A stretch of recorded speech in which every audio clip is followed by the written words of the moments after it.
ակնհայտ է, որ Նիկոլ Փաշինյանի վախերը ավելի ակներև են, ավելի ցայտ ունեն, քան կարելի ասել մի 3-4 կամ 5 ամիս, այսինքն գնալով այդ վախը ավելի սուր դրսևորում է ստանում։ Ասեմ ավելին, իրենք հենց այս կալանքի երկարաձգելով են իրենց համար խնդիր ստեղծում, որովհետև ակնհայտ է, որ հասարակության մոտ կա անկալում Սամվել Կարապետյանի ուրեմն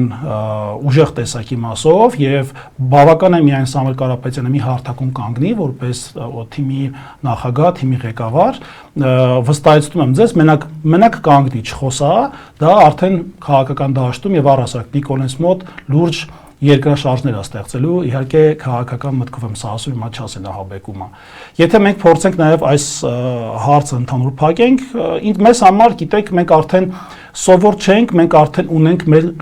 գծած ճանապարհները, այսպես ասած պլանները, թե որ պարագայում ինչպես են գործելու եւ